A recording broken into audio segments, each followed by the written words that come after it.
Espacio Tole Tole Teatro. Este es un ciclo que venimos haciendo ya desde hace un poco más de 2 meses, paneles virtuales con amigues, hicimos distintos temas. El tema de hoy es redes y artes escénicas.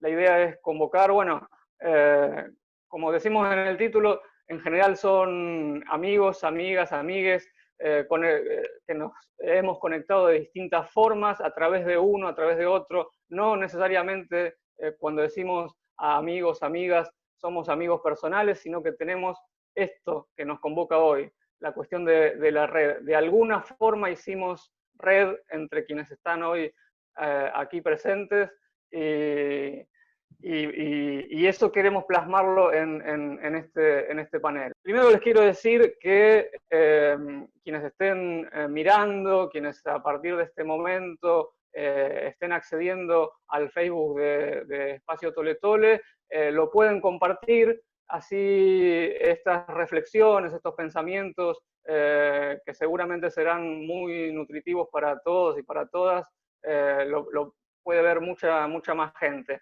También decirles que todos estos paneles quedan colgados en el canal de YouTube de Espacio Tole Tole. Estamos con Verónica Tapia Curbis, que es de la Red de Salas de Santiago, de Chile. Bueno, ella es actriz, titulada en la Universidad Católica de Chile, es magíster en gestión cultural. Desde el 2016 es directora ejecutiva del Teatro de la Universidad Católica de Chile, y desde el 2017 es presidenta de la Asociación Gremial Red de Salas de Teatro de Chile, que fue fundada en el 2005. Antonio Célico, de la Red El Séptimo y de RIA, Red Iberoamericana de Escuelas de Actores, es fundador del Baldío Teatro, un grupo dedicado a la investigación y a la creación en artes escénicas. Dirigió más de 30 espectáculos con ese grupo. Y bueno, como decía antes, también es fundador junto a Daniel Mises del Séptimo Red de Teatro. Y pertenece a RIA. Nosotros lo publicitamos como que la red de la cual quizás se iba a hablar era el Séptimo, pero por supuesto esto está abierto a que cada uno hable de todas las experiencias en redes que cada uno tenga, ¿no? O cada uno tenga.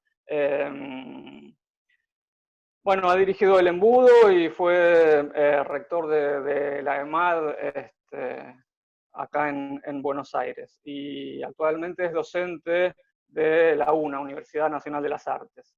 Sergio Rower, del Getty, grupos estables de teatro independiente de acá de Argentina, es director de la cooperativa teatral Libertablas, que tiene 43 años de trabajo ininterrumpido. Y desde hace 7 años es presidente de UNIMA, también quizás fundamental que pueda hablar Sergio del trabajo en red que tiene UNIMA, más allá de Getty, ¿no? Director del Complejo Cultural Sanidad, y bueno, es licenciado en Gestión Cultural y profesor nacional de títeres. Y Sebastián Cruz, graduado con distinciones en un máster de la Universidad de Londres, máster de Artes Escénicas de la Universidad de Bogotá. Bueno, formó parte de numerosos proyectos artísticos como actor, técnico de iluminación, y formó parte de múltiples festivales como Festival Alteratro y Festival Teatro de Bogotá. Y bueno, y hoy nos va a hablar básicamente de claustro investigativo. En esta primera parte, básicamente lo que les decía antes, previo a la transmisión, es que ustedes nos cuenten de su propia red. La creación, cómo fue la creación, cómo estuvo esa red hasta antes de la pandemia, porque seguramente después vamos a hablar de la cuarentena, de la pandemia, de cómo nos atraviesa eso a todos y todas. Entonces, básicamente la creación de sus redes, cómo potenció esa red el trabajo individual, personal de cada grupo. Así que, bueno, ¿quién quiere empezar? Verónica. Muy bien. Hola, muchas gracias por la invitación. Bueno, como me presentaste, soy la presidenta de la Red de Salas de Teatro de la región metropolitana de Santiago de Chile.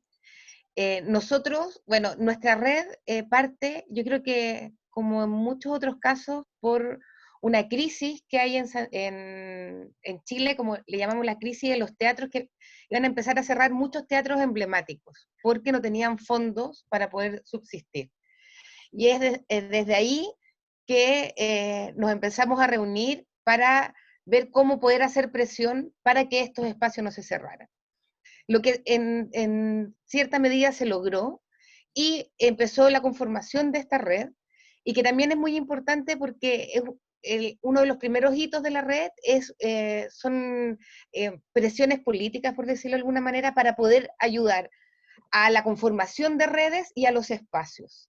Y se crea un fondo que en ese momento se llamaba Fondo de Intermediación, que es para poder dar aportes a redes en actividades y en organización, como equipo, para el equipo de la red. Nosotros durante 3 años hemos tenido ese fondo, lo que ha sido muy bueno porque tenemos actividades, o sea, tenemos un equipo maravilloso de coordinación, con producción, con comunicaciones, con mediación y educación, que van ayudando también a todas las salas de la red. Nosotros somos 23 salas en esta red, muy distinto a otros países porque no estamos tan divididos como espacios estatales o independientes y tal vez más comerciales. Como somos menos, estamos todos en una misma bolsa, todos juntos. Y, por ejemplo, yo estoy a cargo de un teatro universitario, que también no es una figura a veces tan conocida. En esta red hay 4 teatros universitarios, por ejemplo. Bueno, entonces las actividades, por ejemplo, son el Día del Teatro, donde damos entradas a 3.000 personas para espectáculos de nuestros teatros, la noche de los teatros que también se armaban. Después vamos a hablar de eso. Filas enormes de personas ese día para ir a buscar el ticket, era una acción muy bonita. Tenemos un encuentro nacional de salas de teatro donde invitamos a salas de todo el país para poder conversar sobre nuestras temáticas. También encuentro en red donde también se van haciendo funciones cerradas en cada uno de los espacios con públicos que tengan poco acceso a las artes escénicas.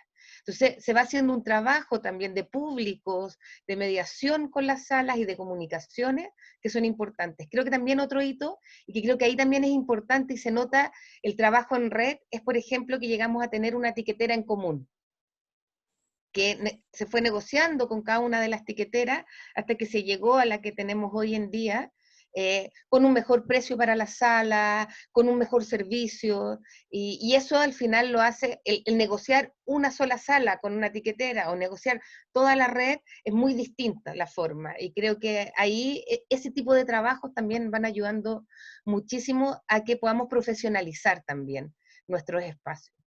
También creo que es importante que en este mismo trabajo hemos hecho una alianza que hoy en día ya se transformó en una red, que es RIE, que es una red de teatro iberoamericano, que un poco también ahí es donde nos vamos conociendo, donde está Argentina, México, España y nosotros. Llevamos 2 años eh, ordenándola, creándola, y hoy ya tenemos nuestra página, ya está el nombre, ya estamos como andando. Y por ejemplo, dentro de esa misma alianza, 5 de nuestras salas el año pasado fuimos a conocer espacios en España, su proceso de gestión, cómo van estructurarse también estos espacios y reflexionando sobre eso. Entonces, siento que este trabajo asociativo en red va generando muchas alianzas y mucho aprendizaje. Creo que por sobre todo eso es fundamental. Eso podría decir así como a grandes rasgos para que después podamos seguir conversando. Sí, perfecto, muchas gracias, Verónica. No sé quién quiere seguir. Sergio. Sí, cómo no. Bueno, un honor, un gusto Gracias, Tole Tole, gracias Gonzalo y queridos compañeros y compañeras. Bueno, mi vida es una red, así que voy a tomarme directamente menos de 5 minutos para explicarlo. Entiendo que la actividad teatral solo tiene sentido si se hace no solo con los compañeros momentáneos o circunstanciales de lo que significa concretar un espectáculo, sino siempre en red con los pares, con los colegas, ¿sí? Que cada vez somos más, porque hace mucho tiempo, cuando nosotros comenzamos, no había tantos roles, ¿sí? Ahora se han ido agregando una cantidad de roles profesionales que es fantástico que eso suceda. Aquí hoy estoy por la representación de GETI. GETI somos grupos estables de teatro independiente, nos constituimos a partir de una ironía, cuando una funcionaria hace 7 años nos dijo que en Cava no había grupos estables, que por eso no había por qué pensar en subsidios, ni específicos, ni nada, porque esto había surgido con una problemática, con uno de los organismos esenciales para nuestro quehacer, devenido de la Ley Nacional de Teatro, que es el Instituto Nacional de Teatro, que es un órgano rector para la actividad teatral nacional, y cuando fuimos a ver a nuestra representante nos dijo que, porque este organismo centralmente distribuye en cada región, en cada provincia, un subsidio para la actividad de grupos estables. Y a la hora de averiguar por qué en Cava, nuestra región, no existía, nos dijo porque en Cava no hay grupos estables. Entonces, a nosotros nos dio distintos tipos de reacciones, pero la más entretenida y la mejor es la que nos hizo constituirnos como grupos estables de teatro independiente. Entonces pudimos algunos contarles que había más de 30 grupos y que algunos teníamos más de 35 años de trabajo ininterrumpido. Cava, discúlpame, Sergio, Cava es la ciudad de Buenos Aires, para quienes nos están viendo de afuera, capaz que no... Gracias, perdón. Y bueno, nada, eso nos permitió comenzar a estar juntos, y desde allí venimos trabajando, hicimos 2 encuentros. A mí me parece muy interesante la desmistificación de hablar como si de nuestro lado estuviéramos los buenos y los luchadores, y del otro estarían los injustos y los que nada nos da. Nosotros estábamos ahora un poquito mejor con la medicación, pero estábamos llenos de contradicciones, llenos de desconocimientos entre nosotros, llenos de narcisismos, llenos de egoísmos, llenos de chismes, llenos de cosas que no servían para hacer un trabajo en común. Así que el primer trabajo que tuvimos que hacer fue trabajar hacia adentro. Es fácil, obviamente, que nos unió la idea de pelear contra un sistema que no nos reconocía, para reclamar algo que era justo. Pero la verdad que, más allá de eso, que lo seguimos haciendo, y que logramos, por suerte, con los distintos cambios que se fueron sucediendo, muchísimo reconocimiento y muchísima más presencia, también tuvimos que hacer un trabajo visceral hacia adentro. Porque cuando nosotros decíamos, sí, los actores, ¿qué significa los actores? Los actores de un espectáculo de teatro de un grupo estable. ¿Cuántas funciones realiza un actor de un grupo estable? ¿Sí?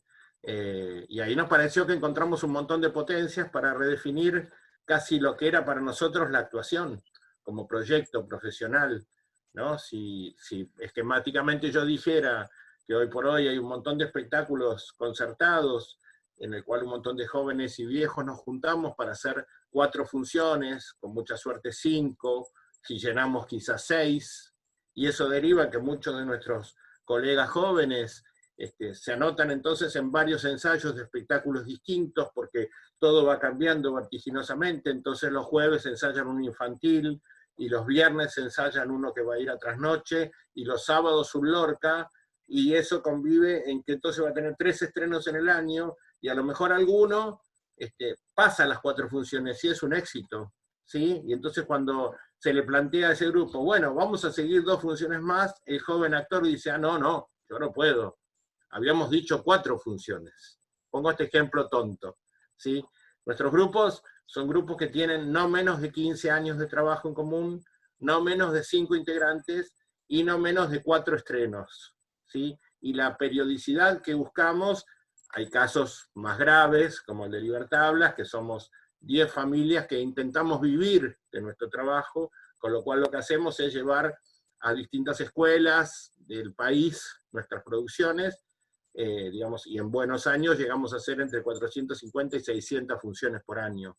Pero más allá de esa sobreexigencia de nuestra propia cooperativa, sí podemos decir que todos los grupos integrantes del Getty tratamos de hacer no menos de 30 a 40 funciones de cada uno de los espectáculos, porque también creemos que eso repercute en la artística. Digamos, tenemos un gran maestro como Antonio, allí un gran docente. ¿Qué sería hoy la construcción de un personaje? ¿En qué función un actor encuentra a Romeo o a Julieta? ¿En la función 2? Entonces, nosotros creemos que los personajes se encuentran en la función 45, 50, 60. ¿Cuáles de nuestros grupos y espectáculos pueden transitar ese camino? Esta es una de las grandes motivaciones del Getty. Y también me toca hace un tiempo ser presidente de UNIMA, que es la entidad que agrupa a todos los titiriteros del mundo. Y bueno, esta básicamente es una gran red, una red de artistas, que bueno, vía las comisiones que hemos ido creando, estamos tratando de unificar criterios de hacedores, sin meternos en las estéticas, ¿no? Lo mismo sucede en el Getty. Nosotros no es que nos unimos por si son buenos o son malos nuestros espectáculos. Nosotros defendemos el trabajo de los profesionales, eso sí, exigimos profesionalismo. No amantes del teatro, ¿sí? Amantes del teatro somos todos, porque si no amáramos el teatro, ¿para qué estamos haciéndolo? Lo que nosotros pedimos es rigor profesional, formación, estudio, trabajo, personajes, desarrollo, digamos, evaluación de la tarea, ¿sí? Así que bueno, en nombre de mi propia cooperativa, Libertablas, en nombre de Getty, Grupos Estables de Teatro Independiente, 20 grupos, que representamos a 149 artistas de todas las ramas, y en nombre de UNIMA, digamos, muchísimas gracias por esta invitación y a vuestras órdenes. Gracias, Sergio, gracias a vos. Seguramente vamos a charlar, si bien nosotros habíamos convocado y tuvimos el contacto con Getty, la verdad que lo de UNIMA también, nosotros estamos hablando de redes, en general hablamos de redes locales, redes iberoamericanas, la verdad que una entidad mundial es como que Sí. me llama bastante la atención, ¿no? Y de titiriteres, no sé, es como una Gonzalo, experiencia... te voy a pedir que no nos digan más Getty, porque Getty nos da miedo que sea. Getty. Nieve. Somos Getty. Me suena... Sí, ya sé, todos nos dicen Getty, pero digamos... No sé por qué. Y porque perdón, sí, porque son los monstruos abominables de la nieve del teatro. Perdón. Getty. Siempre mis pronunciaciones, además, y eso que no es inglés, imagínate si llego a pronunciar inglés. Es fácil, Getty. Perfecto. Gracias. Pero decía esto, que después en alguna otra intervención ampliar el tema mundial de UNIMA me parece muy, muy interesante, ¿no? No sé, Antonio, Sebastián, ¿quién quiere? Arranco. Y bueno, primero, gracias, Espacio Tole Tole, ya nos venimos diciendo varias veces, y a compañeros y compañeras que están aquí, la verdad que es bárbaro poder escuchar otras experiencias y escuchar, bueno, también, ¿no?, la experiencia de Sergio, que es una experiencia amplísima, importante en el tema redes. Yo podría decir como Sergio también que nací con una red encima, digamos, porque en realidad la concepción ya de la fundación de mi grupo se ligó rápidamente a esa concepción con la que nos había contaminado Eugenio Barba, ¿no?, de las famosas islas, digamos, y por lo tanto hace millones de años que reconozco una especie de familia teatral mundial, no sé cómo explicarlo, en donde generalmente estamos comunicados todos los días, porque por cosas a veces no técnicas, sino saber cómo está el otro, cómo va tal grupo, qué le pasa al otro, qué sé yo, ¿no?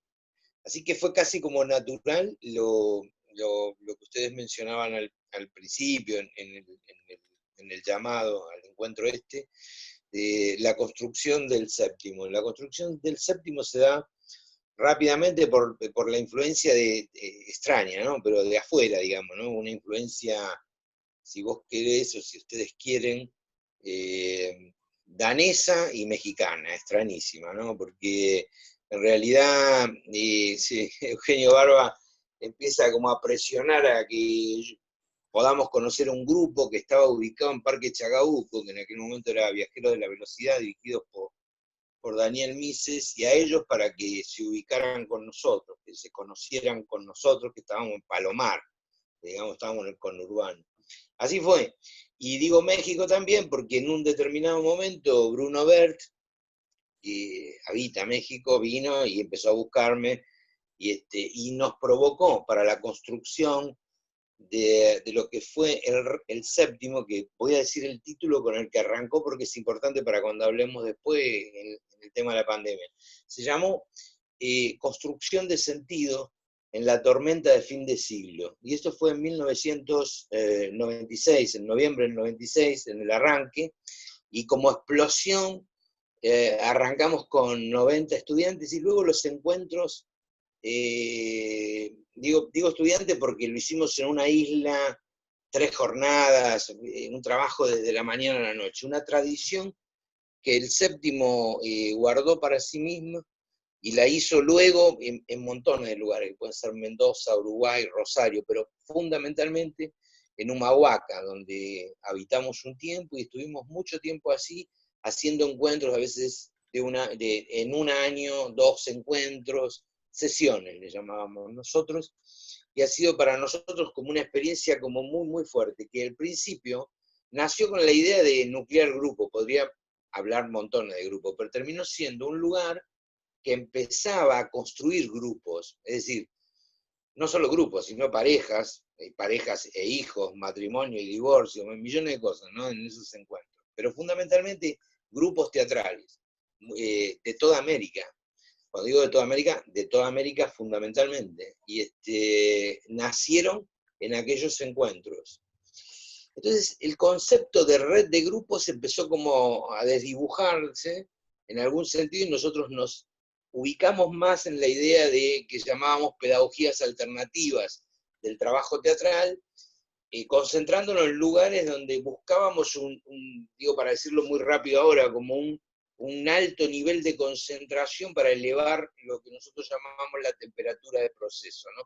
Es decir, esa cuestión que hace que una salsa tenga un sabor que no es exactamente el mismo a cuando vos revolviste 28 millones de veces más, no sé si se entiende. Entonces, el espacio, el trabajar en ese caso en la montaña, digamos, y nada, ¿viste? Y además con esa locura, si bien tuvimos estudiantes de todo el mundo, bueno, con los porteños era como muy divertido, digamos, ese mundo rodeado de montañas, ¿no? Porque te lleva como a otros tiempos, a otro lugar de reflexión, y así fue. El desarrollo del séptimo fue como siempre muy grande, muy importante afuera, entonces empezaban a venir de afuera, bueno, en fin, y nosotros ir a lugares a contar la experiencia, y se da en un momento muy particular donde habían aparecido algunas otras cosas, producto de nosotros, la brújula en Uruguay como experiencia de grupo de grupos, no sé si se entiende, grupo de grupos, y lo mismo línea transversal en Italia, con personas con quienes trabajamos toda la vida a partir de esa situación, pero ha sido así como una fuerte explosión de trabajo que condensó una experiencia también técnica importante. Digo que condensó, y hablo un poco así en pasado, no porque haya terminado, sino porque nosotros pensamos que la pandemia abre otra historia, y eso después lo podemos hablar. También decía lo de las redes porque el baldío, es decir, mi grupo está ubicado hace 5 años en una red que nació, vos lo dijiste bien, Gonzalo, siendo red iberoamericana, y se transformó en los últimos 8 meses en una red internacional de escuelas del actor. digamos, en donde se congregan miradas muy distintas, pero que son escuelas, básicamente.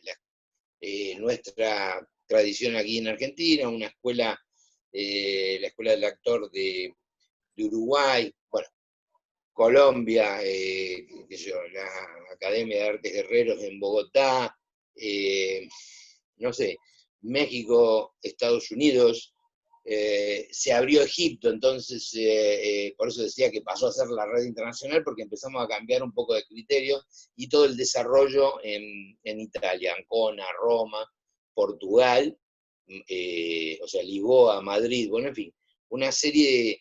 Y la virtud que tiene ese encuentro, más allá, te recuerdo, de las diferencias o las diferentes miradas, es la posibilidad de que los estudiantes,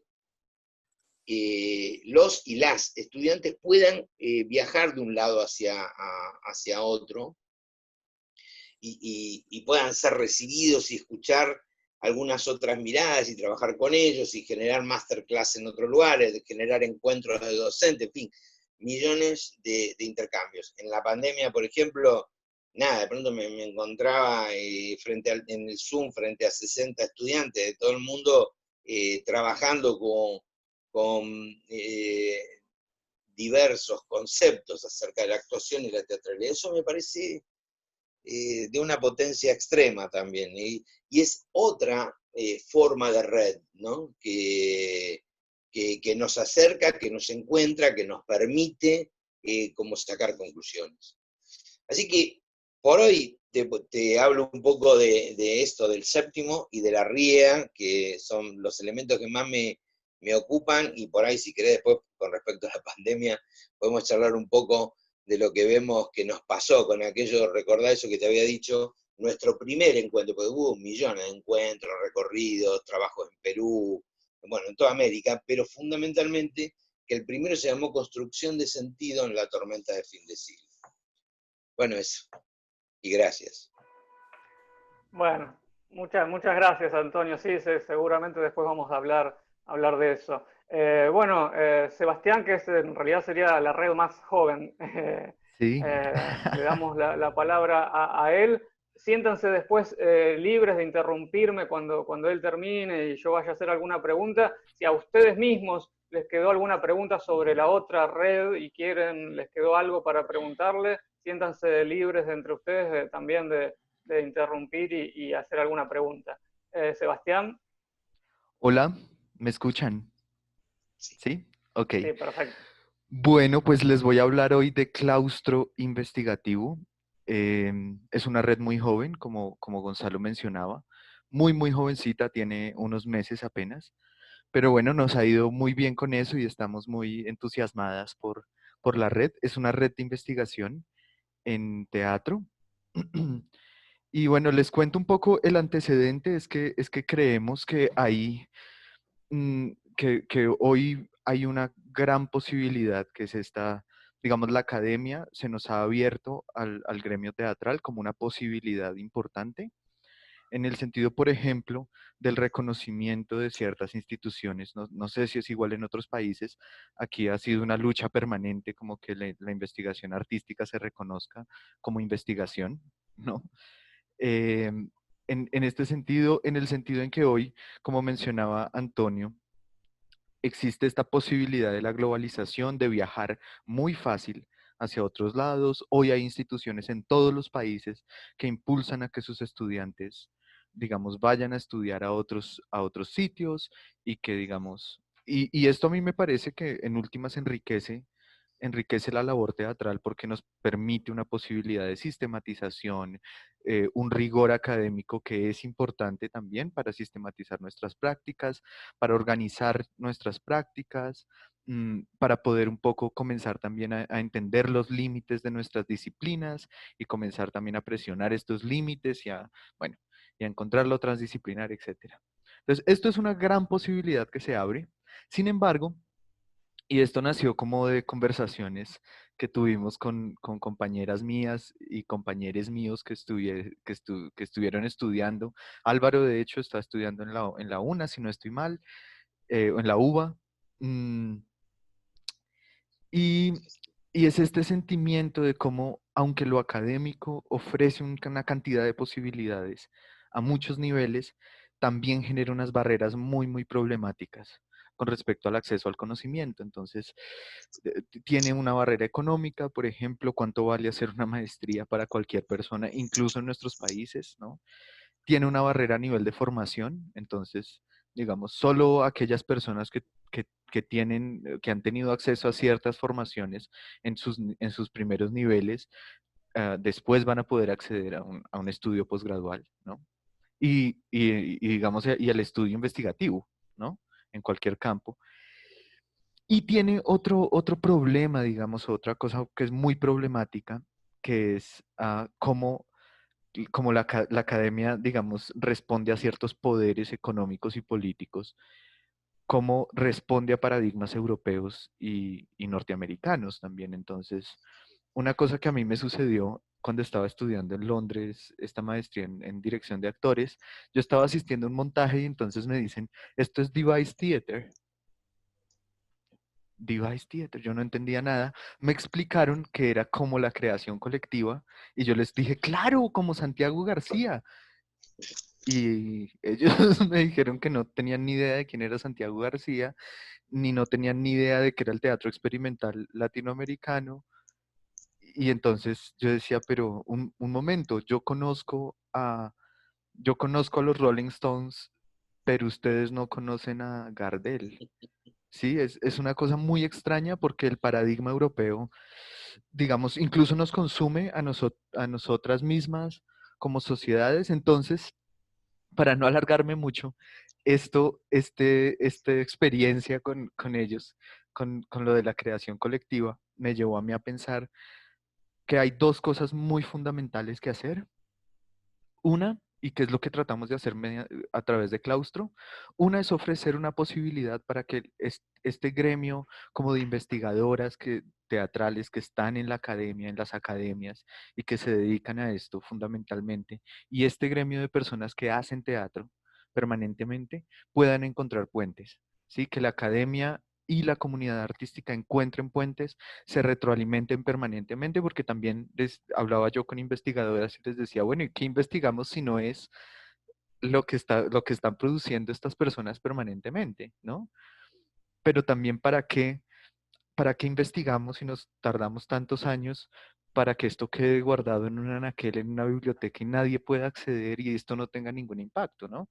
Entonces eso es uno, como tratar de tender puentes también a nivel metodológico, como con entrevistas, con videos tutoriales, con conferencias que permitan este acceso, y a nivel económico también, ¿no? Porque sabemos cuánto cuesta, digamos, cuánto cuesta un estudio, cuánto cuesta una conferencia, etcétera. Entonces, hemos estado funcionando a través de la solidaridad y pues la gente muy solidariamente, eso a mí me tiene sorprendido, como expertas de todo el mundo en un montón de ramas han llegado a nosotros, tanto que tenemos programación por un par de meses, de hecho, y han llegado a nosotros de una manera muy, muy generosa y voluntariamente han dicho, yo voy a darles una conferencia sobre... Digo, uy, pero ¿cómo así si tú dictas en las universidades y en auditorios y tal? ¿No? Ha sido una cosa muy linda de encontrar esto. Y pues lo otro también que decía Dubati en una conferencia que hizo para Claustro Investigativo, Jorge Dubati, decía, tenemos que mirarnos a Latinoamérica, porque acá se producen cosas muy interesantes y si no comenzamos a romper este paradigma europeo cada vez con más fuerza, digamos, va a ser muy difícil consolidar más nuestra investigación. Entonces es necesario que nosotros permanentemente estemos mirando hacia Latinoamérica, leyéndonos entre nosotras, enviándonos textos y compartiendo, y en espacios que se salen de las academias también, digamos, pues porque para las academias es muy difícil hacer este tipo digamos, de redes, hay burocracias, hay cosas, y pues nada. Última cosa que quiero decir, es un proyecto online, y como mencionaba Antonio, hemos encontrado en lo online una posibilidad impresionante de reducción de costos operativos y de encuentro muy, muy fácil con personas de todo el mundo, como este espacio. Y ya, eso es, muchas gracias.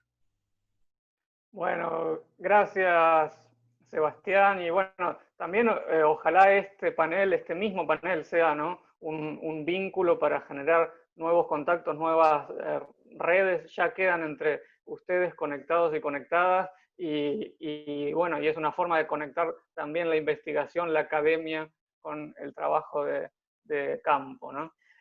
Antes de quizás entrar de lleno bueno, en qué nos pasa con la cuarentena, con la pandemia mundial, con todo lo que esto generó en las artes escénicas, a mí me gustaría que también cada uno, o quien quiera, no hace falta que sean todos o todas, pero sí nos puedan hablar como una especie de cómo estábamos antes de todo esto, ¿no? De una especie de estado del arte. Sé que es muy difícil sintetizarlo, pero bueno, ¿cómo nos agarró todo esto a las distintas redes, a los distintos grupos? ¿Qué pasaba hasta diciembre del año pasado en la relación con los estados? No sé, por ejemplo, leí que en Santiago estaban en la pelea por el presupuesto, que es una pelea eterna en la que estamos todos y todas siempre. El estado del arte en lo que es la producción del teatro independiente, básicamente, o alternativo. Bueno, ¿qué mirada tenían de cómo estábamos antes de todo esto? No sé quién quiere empezar. Puedo partir yo, si quieren. Miren, para Dale. mí es súper complejo porque si yo miro diciembre del año pasado, nosotros estábamos en pleno estallido social que partió el 18 de octubre. Entonces, es como que hace mucho tiempo que no tenemos esa, no quiero decir la palabra normalidad, pero que nuestros espacios no están abiertos todos los fines de semana, como solíamos ver antes. Se suponía que marzo también seguía el estallido social, como que febrero, que era este verano, iba a continuar, y pasa la pandemia. Y claro, yo creo que el estallido social, como siempre se dijo, nos abrió los ojos, la gente empezó a pedir lo que necesitaba, todas las injusticias, todas las desigualdades que habían tenido, y que también como sector tenemos muchísimo. Y un poco la pandemia vino a callar a toda esta gente en la calle, pero a notar más aún la precariedad de todos nosotros. Hace algunos días salió que el sector, por ejemplo, artístico, cultural, es el sector más dañado en la pandemia en Chile. No sé, los técnicos o trabajadores y trabajadoras de las artes escénicas, el 84% están sin trabajo, por ejemplo. Entonces ahí uno se da cuenta que todos nosotros hemos trabajado muchas veces freelance o siempre como ese independiente, y que habíamos logrado entre las clases, entre lo artístico, entre la gestión, nos vamos moviendo en distintos espacios, y que hoy todo eso se ve nulo si es que uno no tiene un espacio atrás que te contenga. Entonces, creo que ese estallido social venía a decir que si pasaba algo como esto, la crisis iba a ser profunda. Y fue así, y hoy, o sea, hoy día nadie podría decir que lo que se estaba peleando en ese octubre, noviembre, diciembre, no era verdad. Porque la desigualdad ha sido, y el hambre también ha sido muy brutal, como creo que en todos nuestros países también latinoamericanos, que lo podemos ver con menos soporte y apoyo estatal, con menos voluntad política de poder ayudar. Nosotros tenemos los fondos concursables, que muchas veces se ven como, oh, ustedes tienen fondos concursables, qué maravilloso, pueden viajar, pero también también es crítico el fondo concursable. Hay espacios que tienen que postular todos los años para poder tener algún aporte o compañía, y al final entramos a pelear. Y creo que, por ejemplo, hoy que se abrió un fondo de emergencia, solo también hace que algunos puedan tener un aporte y no se pueda ayudar en un grado más macro a toda la comunidad. Y ahí también empiezan todas las divisiones entre regiones, porque somos un país centralista, pero que también nuestro Estado nos hace ser cada vez más centralistas. Entonces, es complejo, pero también es desde ahí que empiezan a nacer estas redes, como también como hablaba Sebastián del claustro que empezó hace pocos meses, acá también se han creado muchas redes y redes con otras redes para poder apoyarse, y creo que al final el pueblo ayuda al pueblo, y todas las rifas y todos los aportes con obras en plataformas virtuales para ayudar a distintos compañeros y compañeras que están peor que tal vez en situaciones que están otros. Y creo que el Estado no se hace cargo de todos estos meses también de encierro y de precariedad. Eso, perdón por ser tan positiva. No, No, gracias. creo que es una experiencia Ha sido muy repetida. fuerte. Estar Sí. como presidenta de la red en estas dos crisis no ha sido menor, porque también tenemos distintas formas de mirar, por ejemplo, la crisis social, cada uno de los espacios, como yo le decía, que eran todos distintos. También tuvimos que dividir los espacios ahora con espacios críticos, semicríticos y más estables, porque dimos apoyo de las platas de la red, dejamos de hacer las actividades para poder apoyar a nuestros espacios. Pero también entendíamos que había unos que no iban a poder pagar el arriendo y que iban a cerrar, y otros un poco más estables, que es por ejemplo mi caso, que tengo la universidad como respaldo y que agradezco todos los días, donde mis trabajadores todavía todos recibimos nuestro sueldo todos los meses, por ejemplo. Es muy distinta la realidad, entonces también hay que entender, y esa es la solidaridad también, de entender cómo ayudamos a cada uno según sus necesidades. Eso como grandes rasgos, para no alargarme. Claro, y aquí quería apuntar algo que decía Sergio, y es este sentido de la red que no discute estéticas, que no discute, eh, sí, problemas de estilo y de quién es mejor que el otro, sino que en últimas, pues como decía Verónica, esto nos pone ante una realidad de crisis tan profunda que realmente incluso, pues es que tenemos que unirnos, es una cuestión de supervivencia. Acá, acá hace algunos años viene funcionando la red ACA, que es que es la Asociación Colombiana de Actores, que se fundó hace muy poquito, digamos, un país que no tenía Asociación Colombiana de Actores, ¿no? Sino hasta hace unos pocos años. Y una de las peleas, yo no pertenezco a esa red, pero una de las peleas también es cómo tenemos que concentrar la discusión en políticas laborales específicas, en políticas sociales específicas, y no en si el otro hace mejor teatro que yo o algo así. Solo eso me parecía importante resaltarlo.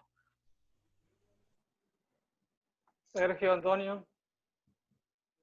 Sí, yo creo que en realidad, en lo que vos decís, Gonzalo, en ese sentido yo soy un tanto escéptico por ahí, ¿no? Porque la sensación que tengo es que nosotros siempre estamos en la misma pelea, y que, bueno, y lo que ha sucedido es que, bueno, la situación revela y pone de manifiesto una cosa que, bueno, que muchos vemos con claridad, esto que dice Vero acerca de inclusive en los propios grupos, ¿no? El tema del trabajo, a veces académico o qué sé yo, docente, hace que algunos oleajes vos los pases de una determinada manera, que no es lo mismo de otros compañeros y compañeras que por ahí están en tu propia escuela, por ejemplo, ¿no? Dando clases. Entonces, ahí hay, digamos, lo que ha sucedido es que nosotros hemos multiplicado la solidaridad. Bueno, esto es un fenómeno, creo, visible en general, ¿no? Y esto es impresionante, digamos, ¿no? O sea, en el sentido de, bueno, de ver cómo nos encontramos, cómo ayudamos, cómo encontramos algunas vueltas para pasar un dinero que viene para un lado, pero poder llevarlo a este lugar para que se puedan sostener como familias. Por otro lado, el tema y en el medio de eso, bueno, nosotros, por ejemplo, en mi grupo, estamos todo el tiempo, ahora también hay un club muy pegado a una villa donde nosotros estamos tratando digamos, que justamente en ese lugar aquellos o aquellas que se dedican como a algunos elementos que tienen que ver con combinaciones de lo artístico, que acompañen lo habitual de un club de esa naturaleza, que es el fútbol y alguna otra cosa más. Nosotros estábamos tratando de colaborar todo el tiempo con la olla popular, ¿no? Invitando a otros y a otras a que nos ayuden a que le alcancemos ese miércoles y jueves una cantidad de cosas que pueda servir para la olla del día viernes. Bueno, lo que se ha multiplicado es la solidaridad, y lo que ha aparecido es la visibilidad de lo que no se puede negar. Y una serie de elementos digo esto porque parecería que inclusive no es una cuestión ya ni de gobierno, a mí me parece que siempre estamos igual, digamos, o sea, en los aspectos que tienen que ver con la cultura y la educación, estamos siempre en una pelea que no... Pero bueno, y en algún momento nos mentimos ¿no? Y ponemos cara de que está todo bien, pero no sé, y encima los recortes, ¿no? Vos tenés recortes, digamos, hoy la discusión, yo lo digo con todo, no me quería meter en esto, lo digo con todo, perdón, con todo cariño y con todo respeto, ¿no? Pero es como que la discusión para mi dirigente gremial es el problema de Polka. Obviamente que el problema de Polka es un problema gravísimo, porque hay muchos compañeros con eso. Pero hoy tenemos problemas que no son Polka, sino que son problemas de inanición, y algunos, y voy a decir una barbaridad, algunos suicidios que se han cometido en algunos lugares. Esto apenas arrancó, la pandemia empezó a suceder. No quiero mencionar ni dar nombre, empezaron a pasar cosas así, porque se hace muy difícil para aquel que vive de la diaria, digamos, ¿no? De su hacer. Entonces, bueno, nada, eso. Me parece que esto es lo que ha pasado. Se hizo visible, lo visibilizamos nosotros. Ustedes lo conocen bien, ¿no? Digamos, de todo el funcionamiento de artistas solidarios, de conjunto intentamos abrazarnos. Esto es lo que estoy viendo que hacemos, ¿no? Básicamente eso. Nos vamos acercando al tema de la pandemia, digamos. No sé si Sergio querías decir algo más sobre lo que yo decía del estado del arte antes. Sí, yo soy un resiliente y un esperanzado siempre, pero también soy muy exigente y muy realista con algunas cosas. Comparto lo que dice Tony, pero claro, y no pensé que la vida me iba a dar la oportunidad de poder decir, bueno, de estas cosas se van a tener que ocupar los que vienen, ¿sí? Pero sí, creo que sí. Yo tengo varios aspectos para decir. Primero, amo las redes, me dio una posibilidad de estar cerca de tanta gente, y odio las redes. Porque me impresiona la cantidad de compañeras y compañeros que en las redes son éticos, trabajadores, justos, saben lo que hay que hacer, y determinan desde el pequeño televisorcito que tenemos cada uno lo que debemos hacer los que hacemos, ¿no? Entonces, eso es una contradicción que me acompaña día a día. En relación a lo que se estaba planteando como el tema de la previa, quiero decir que me parece que es fundamental que hagamos un diagnóstico sabiendo que hay muchos de nuestros compañeros, hoy se habla de que estamos todos precarizados, ¿no? Y está buenísimo que nosotros asumamos que hay muchos compañeros que les gusta vivir precarizado.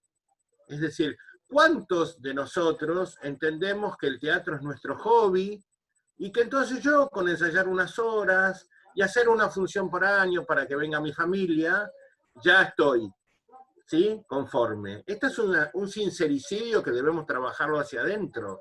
Por eso yo digo, hablemos hacia adentro de los grupos. Claro que yo desde el 10 de marzo o el 12 de marzo puedo ir y ponerme junto al otro y decir, estamos precarizados, necesitamos 30.000 pesos de salario básico que el gobierno nos lo dé, ¿sí? Yo soy un trabajador, no sé, pero creo que en Chile, en Colombia, en cualquiera de los países que todos conocemos, Un trabajador trabaja 40, 50, 60 horas por semana, ¿sí? Entonces, a mí me parece que si yo soy un trabajador de la cultura, debo trabajar, más allá de que mis características son que a lo mejor tuve que estudiar 10 años para poder hacer un personaje que está en escena 3 minutos. No quiero ir a nuestra realidad. Pero quiero decir, la militancia de nuestro trabajo tiene que ver con que si yo en la prepandemia era alguien que estaba precarizado, en la pospandemia o en la pandemia no puedo exigirle al gobierno, sea del color que sea, ¿sí? Que me pague un sueldo básico, que me reconozca, que me ponga una obra social. ¿Por qué no lo hicimos antes? ¿Por qué no lo hicimos antes? Es más, lo voy a decir cruelmente, yo estoy casi seguro que en la pospandemia, es decir, en la posvacunación, estos encuentros maravillosos donde hay 40, 50, 60, 70 compañeros, van a volver a ser encuentros de 2, 3, 5, porque la desesperación del volver a ser quizás nos deja afuera del repensarnos. Entonces, yo soy súper optimista y quiero aprovechar cada segundo que la virtualidad hoy me brinda, ¿sí? Pero con justicia. No me gusta decir, sí, los actores siempre estuvimos en esas circunstancias, y muchos de los cuales lo aceptamos, los elegimos a esa precarización, ¿sí?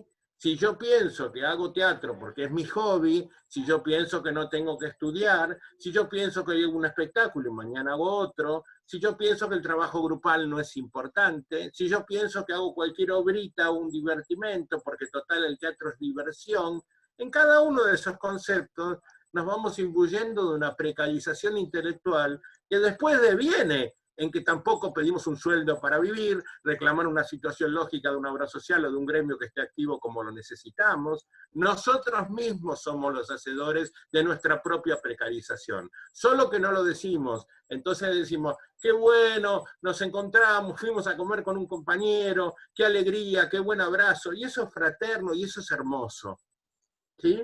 Pero nosotros no somos elegidos, debemos ser trabajadores, y los trabajadores trabajan. ¿Sí? Los trabajadores trabajan. Entonces, a mí me parece, y que el trabajo es la relación entre el esfuerzo y el dinero. No comprendo esos compañeros que dicen, no, yo lo hago porque me gusta, no, la verdad que no tengo mi mira a intentar vivir del teatro. Yo no digo que sea posible, pero digo que lo intentemos. Si nuestros estudiantes ya salen de nuestros foros de estudio pensando que de esto no se puede vivir, ¿sí? ¿Cuántos docentes serían docentes si no le pagaran un sueldo? ¿Cuántos pizzeros serían pizzeros si no le pagaran un sueldo? ¿A ellos no les gusta lo que ellos hacen? Un buen docente, una buena enfermera, un buen maestro, ¿no tiene una vocación de eso que hace? Entonces, yo tengo esa misma vocación, pero como ellos, me reconozco trabajador y voy a tratar de hacer todo lo posible para que me paguen el mayor sueldo posible. ¿El Estado? No, el Estado casi nunca le interesa, casi nunca puede, casi nunca tiene recursos. Entonces, si yo me considero independiente, debo intentar generarme los recursos para intentar vivir de mi trabajo. Esa es mi postura. Entonces, hacia eso trabajamos en las peleas internas en el GETI, hacia descorrer este velo. Yo hago teatro porque me gusta, y yo también, ¿sí? Pero yo quiero trabajar de lo que me gusta, y si trabajo de lo que me gusta, no me queda más tiempo que para investigar y trabajar en esto. Y entonces voy a tratar de conseguir los recursos que me permitan vivir de esto. ¿Bien? No, normalmente tan mal como vive una enfermera, como vive un docente, como viven tantos otros trabajadores de mi país, ¿sí? Pero lo que quiero decir es que no quiero decir, hasta la pandemia nosotros no nos habíamos dado cuenta que estábamos precarizados. No, eso fue una elección nuestra. Entonces, lo que digo es, está genial los televisorcitos, amo el Zoom y los sistemas. Ojalá tomemos conciencia y ojalá salgamos distintos.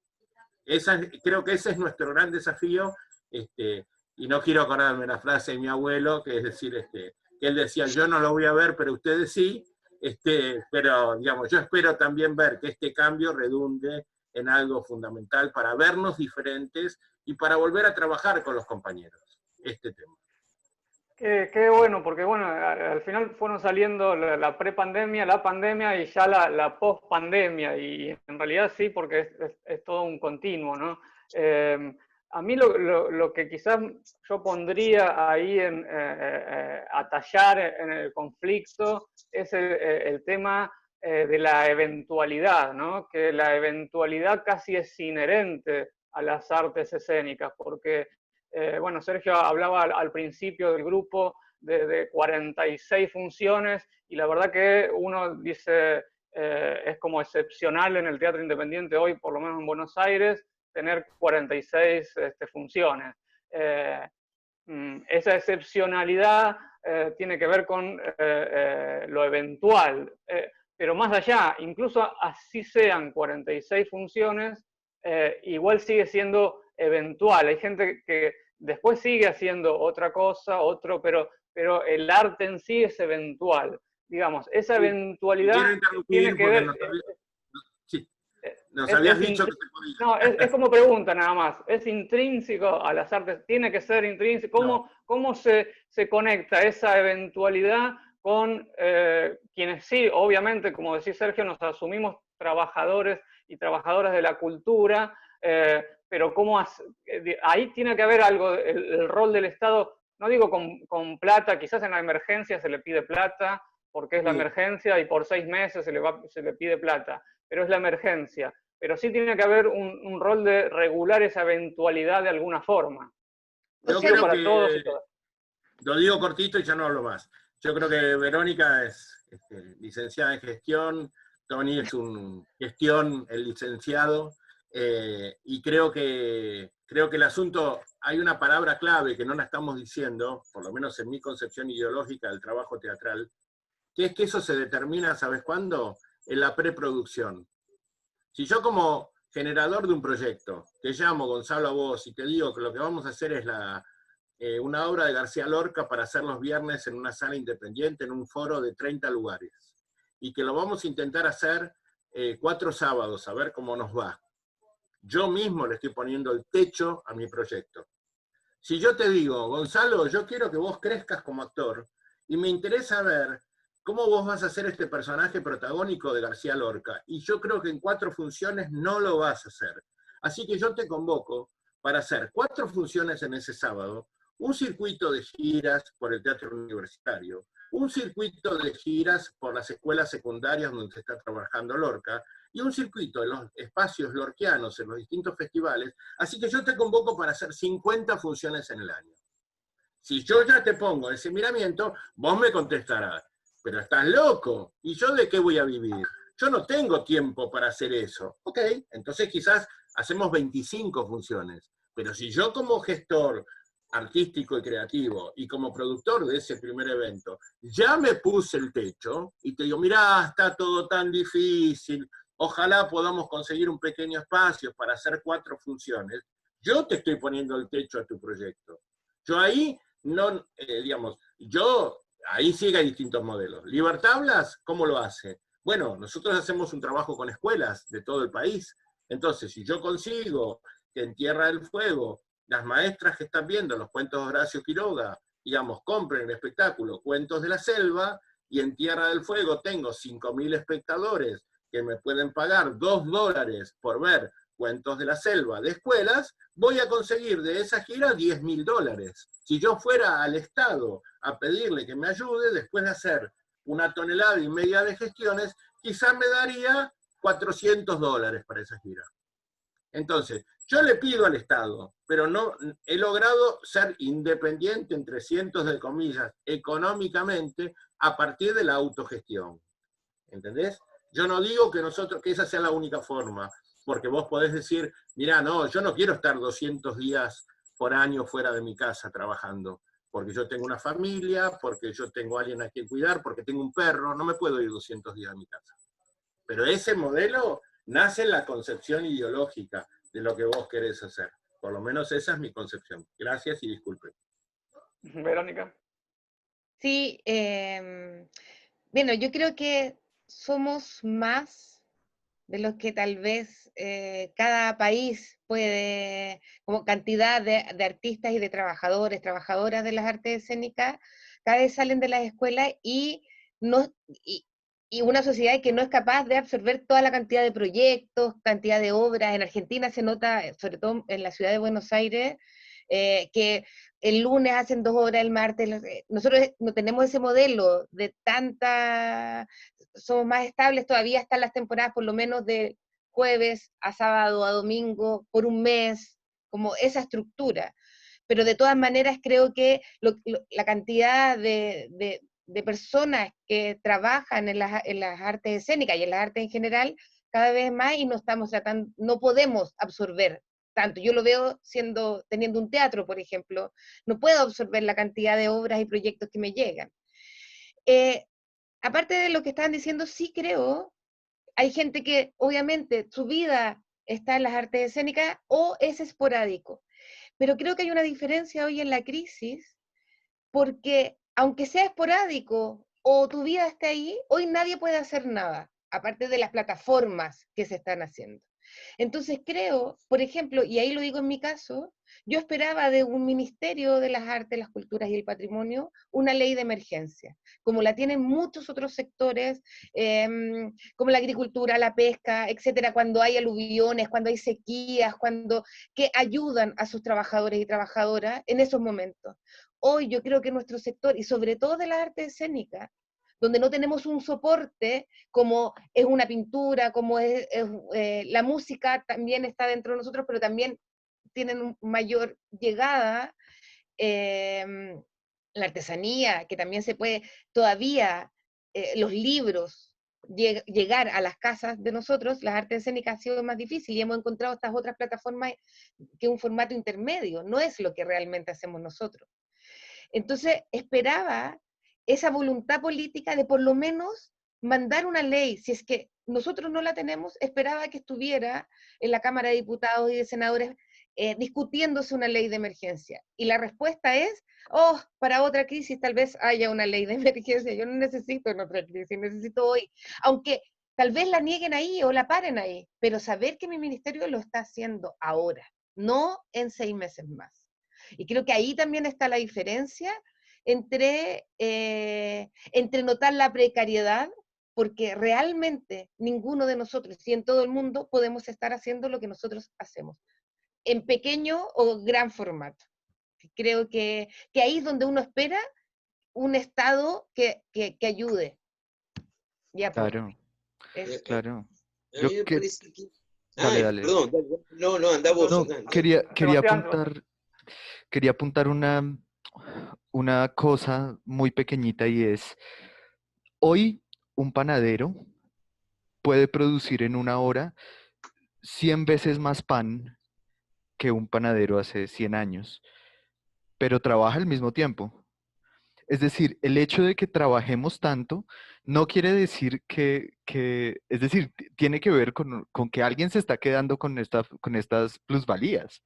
Sí, yo a veces me pregunto personalmente, ¿por qué tengo que trabajar tanto? Digo, por qué tenemos que estar sometidos a esta retórica del sacrificio, de que el teatrero tiene que trabajar en un bar durante 8 horas porque además no encuentra trabajo?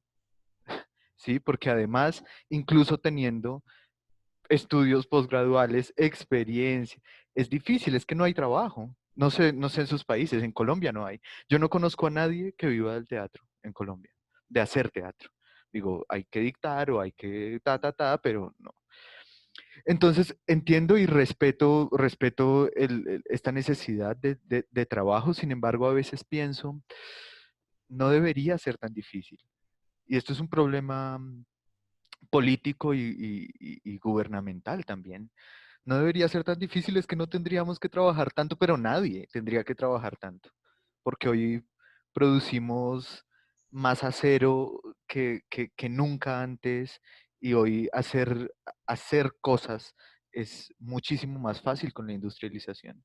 Acá hace poco en Bogotá sucedió un escándalo, hace no tampoco, de una empresa lechera que la descubrieron botando la leche al río. Y uno decía, ¿por qué no se la regalan a la gente, no? Que hay tanta gente, pues, con hambre en Bogotá.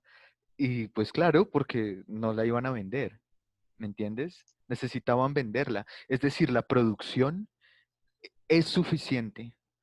A mí me sucedió un último, y por eso creo que estas luchas que todos ustedes han abanderado son tan importantes a nivel de redes, digamos. Y solo una cosa que me sucedió hace poco y es, yo hacía una revista en la universidad, en la SAP, hace varios años, una revista estudiantil, y siempre era una dificultad impresionante, pues además el decano me quería ayudar y la productora del programa me quería ayudar y tan, pero eso era ir de oficina en oficina patinando, como decimos acá, patinando papeles y llevando y a ver quién nos daba una limosna. Y el jefe de un instituto de la Universidad Distrital, como del Instituto de Extensión y tal, lo acaban de meter a la cárcel porque el tipo se robó $4 millones en una universidad. Entonces uno dice, uff, ¿me entienden? Creo que esto es necesario, aunque creo que es válido lo que dices, que tenemos que trabajar y tal, pero a veces pienso, también es importante tener estas luchas a nivel político y gremial, porque ahora hace poco, último apunte, pasaron una ley de emergencia, una convocatoria de emergencia para los artistas en Bogotá, con 100 premios, y se presentaron 5.000 proyectos. 5.000 proyectos para 100 premios, que era un poco lo que mencionaba Verónica, que esta cosa de las becas se convierte uno en jugar la lotería, en un poco, sí, trabajar un mes para pasar una convocatoria a ver si se la gana. Si queda de segundo, perdió el mes con otras 5 personas. Entonces, nada, creo que es necesario este trabajo a nivel de redes, gremial y a nivel político. Y ya. Perdón que me extendí mucho. Sí, no, Bueno, breve para ayudar un poco al despelote este que armamos ahí en general de manera colectiva. Pero nada, porque hay situaciones que son imposibles de discutir. Sí, es verdad, nosotros producimos más acero, nosotros producimos más esto, más esto. El problema es que no lo producimos nosotros. Inclusive te diría que el discurso es complicado, porque no lo producimos nosotros. Parece que hay otro que lo produce y hay otro que lo vende. Nosotros somos la fuerza de laburo de esa situación. Y ese es un problema, digo, concreto. Y después me parece y la pandemia lo refleja claramente, porque digamos, la pandemia no es solo, bueno, el virus sí, su aparición, podemos dar miles de explicaciones, pero también lo que vemos claramente es la destrucción de la salud pública en cualquier lugar, digamos, ¿no? Ha sido como una política, bueno, vamos por acá, entonces después entonces que te faltan respiradores después. Ese es un poco uno de los graves problemas. Y a veces cuando tenés respiradores no tenés aquel que te va a acompañar en la emergencia, digamos, en las camas especiales. Entonces, digo, más allá de eso, yo creo que cuando Sergio iba bien hacia el trabajo, iba también hacia una conceptualidad. Y esto, digo, para no meterme en otros líos, lo pienso también como la experiencia de nuestra red fue siempre del Sergio fue tener algunos seminarios de construcción de materiales, ¿no? Entonces, bueno, pero a ver, ¿y dónde lo vas a hacer? ¿Para qué? ¿Y en qué lugar? ¿Y hacia dónde lo vas a llevar? Este pensamiento parece tonto, pero yo creo que no existe de manera real y profunda en las instituciones aún la que yo he dirigido. Digo, para que quede claro, hay un problema con eso. Entonces, todos salimos, viste, como así, viste, pensamos en las 4 funciones, y muere cuando vino la tía gorda, que vivía en Córdoba y que viajó a ver la función, pero no va más de ahí. Creo que lo que Sergio habla es como una manera de construir también esa realidad, ubicándote. Yo, por ejemplo, está mal lo que voy a decir, yo me siento muy mal cuando me mencionan como artista, o se habla, viste, yo tengo problema con eso. Me parece que no es así, digamos, me parece que es otra cosa, y si no es otra, a mí me sirvió para pensar el desarrollo del grupo, ¿no? elaborar hacia dónde queremos ir, hacia dónde vas a llevarlo, por dónde querés ir, y tener miedo a que sean solo 2, 3 funciones, sino más bien arrancar para otro mundo, pero eso lo tenés que planificar. Si no lo planificás, estás en un problema, digamos, eso, y yo creo que Sergio iba hacia ese lugar. Si vos no lo planificás, no tenés una elaboración estratégica, vas a tener problemas, digamos, en la construcción. Entonces me parece que es eso, y nada, que la pandemia ha hecho estallar un montón de cosas, por lo menos nos brinda el tiempo como para pensar qué cosas no hacíamos bien, e inclusive yo te decía antes, y con esto cierro todo, la pregunta de estos días, después del llamado de Tole Tole, justamente por otras cosas, hablando con Daniel Mises, yo empecé a plantear un problema. Yo dije, ¿te acordás que el primer encuentro la primera sesión se llamó Construcción, y ahí con esto cierro, de sentido en la tormenta del fin de siglo? ¿Saben qué? Me parece que nosotros nos equivocamos, porque la tormenta de fin de siglo, y sobre esto estamos discutiendo estos días, para mí fue como la tormenta de Santa Rosa. Todos la esperamos más o menos para el 30 y te llegan cualquier día. Alguna vez le emboca el 30, pero te llegan en cualquier otro momento.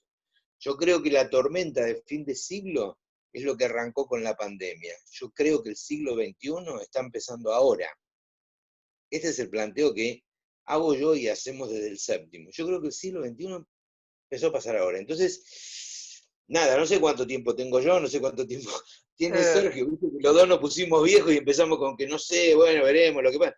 Pero bueno, qué sé yo. Pero el siglo XXI para mí empezó ahora, y abre una discusión increíble, que digamos no es en este lugar donde lo podemos hablar por una cuestión de tiempo, pero montones de discusiones, no te digo en la docencia, qué cosas se puede hacer por lo virtual, qué cosas no, porque el teatro es la presencia, yo sé, si alguien me viene a explicar a esta altura que el teatro es la presencia, me tengo que matar, pero el problema es, ¿qué hago yo durante este periodo, inclusive con otros estudiantes? Bueno, eso es una discusión rarísima. Bueno, bienvenido, nació el siglo XXI.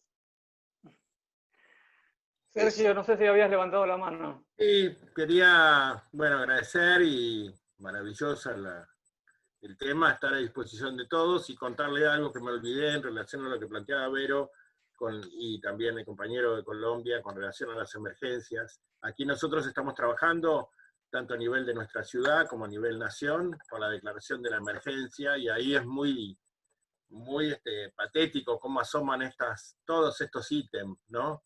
Lo que antes éramos las peleas por cuánto deberíamos cobrar cada uno, y uno dice, no, 16.000, no, 16.000 es poco, 25.000, no, 25.000 no, 30.000, porque cuando salga, bueno, nosotros desde lo que hemos hecho a partir de varias encuestas que realizamos, esto lo hicimos desde UNIMA, pero después el Ministerio de Cultura de Nación de Argentina, a través de su organismo rector, desde el punto de vista de censos, casualmente, digamos, nosotros, con nuestras pequeñas herramientas, llegamos a los mismos porcentajes que 2 meses después, hechos por profesionales, se llegó. El 32% de los artistas de Argentina, de todas las ramas, digamos, está en necesidad de hambre, ¿sí? O sea, está pasando hambre. Nosotros desde UNIMA generamos una tarjeta que llamamos Alimentarte, ¿sí? La primera tarjeta, digamos, de reconocimiento alimentario, con contraprestación, porque lo que buscamos es, aquí no queremos que la derecha nos acuse de ser planeros, explotadores del Estado. Nosotros, para hacer funciones, necesitamos comer. Entonces, eso es lo que estamos pidiendo. Y en función de esto, desde UNIMA Internacional, conseguimos subsidios para ayudar económicamente ya a 41 de los primeros compañeros que estaban en esa situación, y más de 900 bolsones de comida que, a partir de una relación con el Ministerio de Acción Social y el Instituto Nacional de Teatro, van a estar llegando hasta los compañeros. No hay tiempo para la urgencia, y la urgencia es que la gente coma. Los planes de emergencia nos sentaremos a discutirlos, y habrá 76 sellos, porque todos nos dividiremos, que a mí no me gusta porque lo presentó la A, y entonces yo me voy con el B, y mientras tanto la política se va a reacomodar y nosotros volveremos a nuestros teatros. Ojalá podamos estar todos juntos en la sanción de esas leyes, ojalá. Muchas gracias, compañeros, y un honor estar con ustedes. Gracias, Sergio. Bueno, pasó lo que me imaginaba, la verdad que se fue la hora y cuarto ya volando. Sergio y Antonio ya más o menos hicieron como un cierre, no sé si, igual obviamente si quieren decir algo más después, pero Verónica y Sebastián, y ya tenemos que ir cerrando, me quedaron un montón de temas afuera de la pospandemia, bueno, quedaron un montón de cosas, pero si quieren ir cerrando. No, solo agradecer, es muy interesante como ver también las visiones de todos, de el antes, el durante, un poco el después, y que estamos todos en lo mismo y que por eso también son importantes estas redes para seguir apoyándonos todos. Así que muchas gracias por esta invitación. Sebastián. Gracias. No apuntar a la importancia de perseguir los imposibles y, y de cómo, aunque sepamos que las realidades son duras y difíciles, eh, aquí tenemos un ejemplo de 3 personas que están haciendo labores muy, muy importantes, que igual yo me voy después de esto y quería pedirles también para cerrar, no sé si podamos ponerlo en los comentarios o algo, los links para mirar todas estas, para mirar el Getty, para, para mirar la UNIMA, para mirar todos estos proyectos que son muy, muy interesantes. Y eso, que nada, que mm, estoy agradecido de estar en este espacio y siento gran admiración por estas labores que realizan, aun cuando sabemos lo difícil que es, pero creo que aún más desde el conocimiento de lo difícil, pues hay que seguir persiguiendo estos cambios desde desde nuestro propio accionar. Entonces, que gracias a todas y todos. No, gracias Sebastián, y sí, intentaremos poner, la idea es como decíamos al principio, que a partir de acá también se puedan generar más y más redes, más vínculos, y lo que decís Sebastián de poner los links ayuda a eso, así que intentaremos que quede en algún lugar y que ustedes se puedan interconectar entre ustedes también. De nuestra parte, desde Espacio Tole Tole Teatro, un teatro independiente en el barrio de Once de la ciudad de Buenos Aires. Nosotros formamos parte de otra red que es Arotei, también una asociación de teatros independientes. Agradecerles infinitamente a Antonio, a Verónica, a Sebastián, a Sergio y a sus redes y grupos que representan. Fue un placer compartir este espacio con ustedes. Quedan, como decíamos también al principio, estas reflexiones, estos intercambios colgados en nuestra página y quedan para la posterioridad, para ir e investigar y ver de qué hablábamos cuando estábamos en pandemia o en este nacimiento nuevo del siglo XXI, como dice Antonio, que está naciendo recién ahora. Así que nada, eso, agradecerles muchísimo. Y compartan este video. Muchas gracias, muchas gracias de corazón. Gracias a ustedes, saludos a Martín. Chao compañeras, compañeros. Saludos a Martín, gracias. Marcú y Álvaro Elías también. Sí, Gracias. muchas